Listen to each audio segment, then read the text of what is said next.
So many different people in so many different places in our lives feel like crying out with Elijah, "I've had enough." So as we go from worshiping on Sunday and maybe finding a place where we can rest and relax and have some space to truly connect with God and listen to His still small voice in our lives, how do we connect with others who might be going through the same thing and don't know how to receive that same rest from God?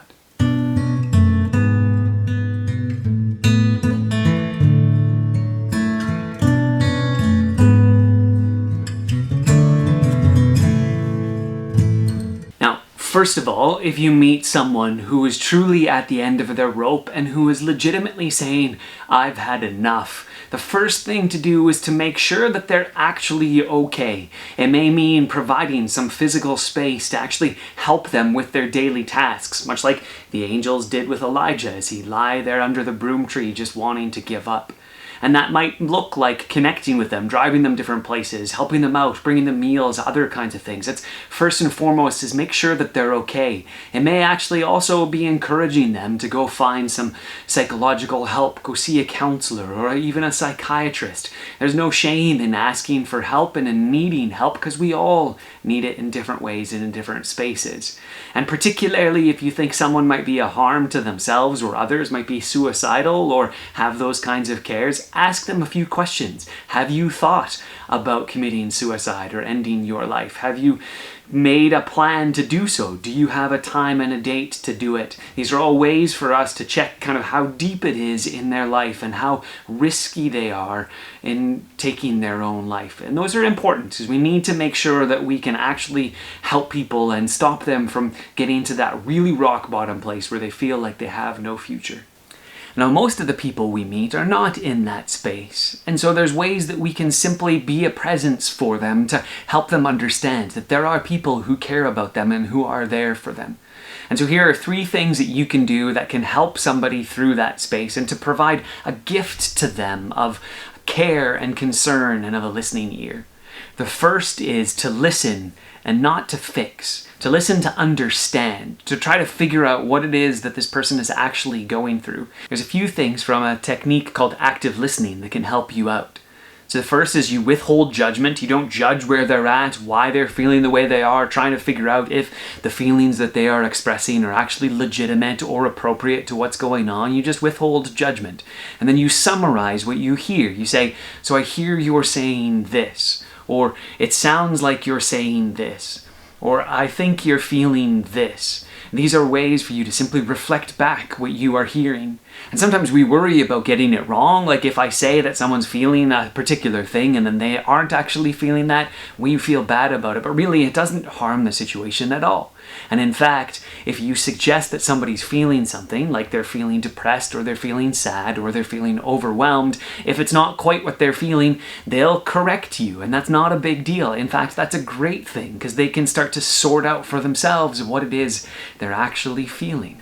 And the second thing that you can do to help somebody that's in that situation is to believe them and to not compare to somebody else or maybe even to yourself. Too often when we express that we are feeling overwhelmed, somebody else expresses how they too are really busy and how they also feel as though they're overwhelmed, and they try to enumerate all of the things that they are doing that causes them to feel stressed and busy. It's a temptation in us as we're listening to somebody else to compare how that other person is experiencing their life and to maybe place it into our own lives and to maybe not intentionally, but unintentionally judge them for not being able to handle things the way that we think they probably should. That is not helpful at all. Because just because somebody else is having a difficult time or a more difficult time handling things that maybe you have been learning how to handle in your own life, well, that's great. I'm glad that you can handle those kinds of things. But if the other person is expressing a feeling of being overwhelmed, then they are feeling overwhelmed. And that's what they need to hear. They need to hear somebody saying, "I hear that you're feeling overwhelmed, and I'm sorry that you're feeling that way."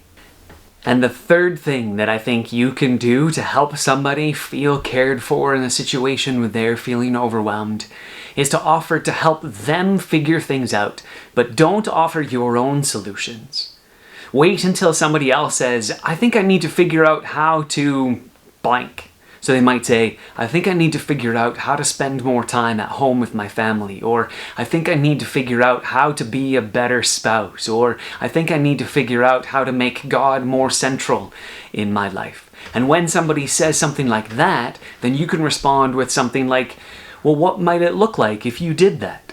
Or imagine you had that problem solved. How did you solve it? What does it look like? What is the rhythms that you have in your life for that? And then have them enumerate or come up with their own solutions. Have them figure out for themselves what things might work in their current situation and in their life that would bring them to the place that they want to be. Or better put, as a Christian, I would say that brings them to the place that God is calling them to be. Because remember, as a Christian, we believe, or I believe particularly, that God is active in everybody and that the Spirit wants what is good for that person and is going to help lead and guide them into those spaces. Sometimes all they need is a couple of questions to help them think about that. What is it you could do to get yourself closer to that solution that you want to get to, you might say. Now, I recognize that these might sound like really simple solutions, but really they're not solutions. The solution is God at work in that person's life, providing them with the peace that passes all understanding. And all we can provide is a space where someone can feel heard, understood, and where we can help encourage them to explore what God is doing in their lives, the solutions that they might have at their disposal based on what the Spirit is doing in their life. So this week, if someone comes to you and expresses that they feel overwhelmed, when they're kind of feeling this cry from Elijah, I've had enough, help them to provide space, to provide words around it, to understand what it is they're going through. And if they want some help providing their own solutions, then help them figure out for themselves what those solutions might look like.